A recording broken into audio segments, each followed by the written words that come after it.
Uncle, अब बस भी करें, चलते चलते थक गया हूँ मैं। अरे बुद्धू, इतनी जल्दी थक गए? पता नहीं तुम्हें, सुबह की चहलकदमी सेहत के लिए अच्छी होती है। हाँ, होती तो है, पर अब नहीं बस। अंकल, चलिए वो वहाँ बैठते हैं।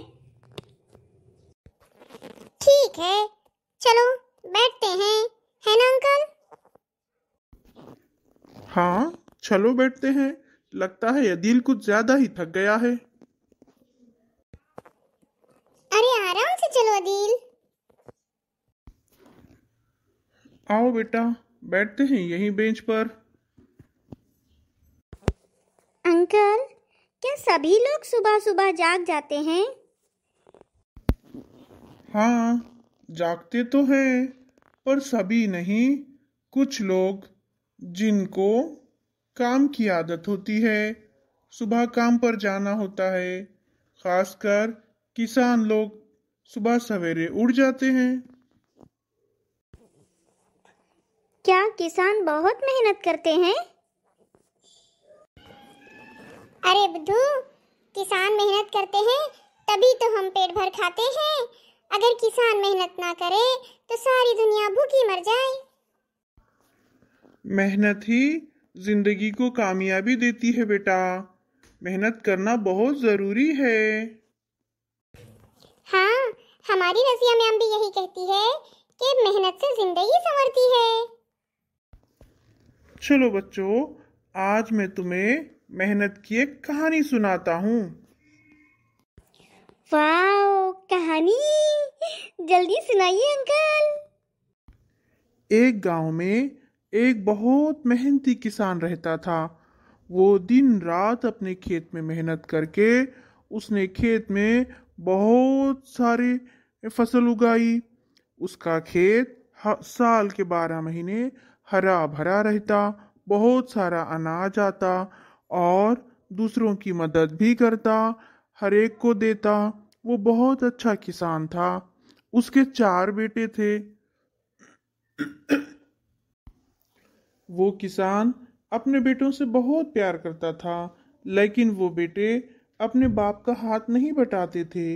वो ना खेत में जाते, ना अपने बाप की मदद करते, बस दिन भर घर में रहते। इसी तरह कई दिन गुजर गए। बेटे बड़े बड़े हो गए। बाप बेचारा बूढ़ा होने लगा। वो थक गया, उसके जिस्मानी आज़ा कमज़ोर हो गए। वो अपने बेटों को समझाते समझाते थक गया, लेकिन वो मेहनत करने का नाम ही नहीं ले रहे थे। फिर एक दिन उसने एक तरकीब की और अपने बेटों से कहा कि बच्चों, खेत में एक जगह मैंने एक खजाना गाड़ के रखा है। तुम चारों जाओ और उस खजाने को ढूंढ कर लेकर आओ, तो तुम्हारी सारी जिंदगी आराम में गुजरेगी। फिर चारों बेटे गए, खेत की खुदाई की, लेकिन खजाना कहीं नहीं मिला। उन्होंने पूरा खेत खोद डाला। आकर अपने बाप से पूछा, तो बाप ने कहा कि बेटा, जब खेत की खुदाई हुई है तो उसमें बीज भी बो दो। बेटों ने बीज बो दिया। फिर कुछ दिन बाद फसल आई। सारा खेत फिर से सरसब्ज शादाब हो गया। खेत में ढेरों अनाज निकला और फिर अनाज के ढेर लग गए। फिर बेटों ने अपने बाप से पूछा कि बाबा, हमारे घर तो अनाज ही अनाज आया है। खेत खेत में अनाज के ढेर लग चुके हैं। हमने बहुत सारे फरोख्त भी किया, खाने को भी रखा, लोगों को भी दिया, लेकिन बाबा, एक सवाल का जवाब अभी भी नहीं मिला कि वो खजाना है कहाँ। तब उस किसान ने बताया कि बेटा, खजाना मेहनत में छुपा हुआ है। तुम लोग किसी तरह मेरी बात नहीं मान रहे थे, मेहनत करने के लिए तैयार नहीं थे। मैं बार बार कहता था, लेकिन तुम मेहनत ही नहीं करते थे। तब मुझे ये तरकीब सूझी और मैंने इस तरह से तुम्हें काम से लगवाया। अब बताओ बेटा, कि तुम्हारी मेहनत से तुम खुश नहीं हो? बेटों ने कहा, हाँ बाबा, हम तो बहुत खुश हैं। आज समझ में आया कि मेहनत में ही कामयाबी है, मेहनत ही असल खजाना है। अच्छा, तभी तो सब लोग मेहनत करते हैं। बेटा आदिल, इसीलिए तो कहा जाता है कि परिश्रम ही पूजा है। हैं? अब ये पूजा कौन है? अरे बुद्धू, पूजा नहीं, परिश्रम ही पूजा। अच्छा, तो पूजा परिश्रम की बहन है। आप हंस क्यों रहे हो?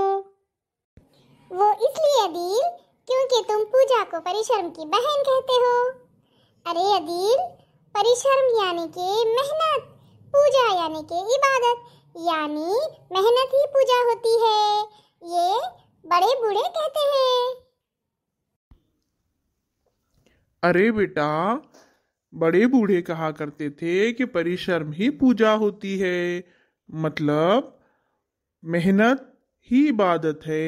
मेहनत करने से ही जिंदगी संवरती है। मेहनत का फल मीठा होता है। मेहनत करनी चाहिए। अब तो दादी को जाके कहूँगा, पूछूंगा कि परिश्रम ही पूजा है। बताइए दादी, बड़ा सवाल करती है मुझसे। जरूर पूछना, लेकिन अभी चलो घर चलते हैं। परिश्रम ही पूजा है, परिश्रम का फल मीठा होता है। बच्चों, तुमने इस कहानी से क्या सबक सीखा? यही कि परिश्रम ही पूजा है। मेहनत करने वाले की कभी हार नहीं होती। मेहनत में ही बरकत है। और मेहनत का फल मीठा होता है। अच्छा आदिल, अब घर जाकर फिर क्या करोगे?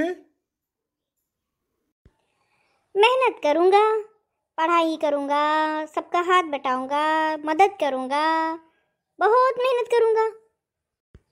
अल्लाह हाफिज, बाय बाय। आप भी जाइए, हम भी अपने घर जा रहे हैं।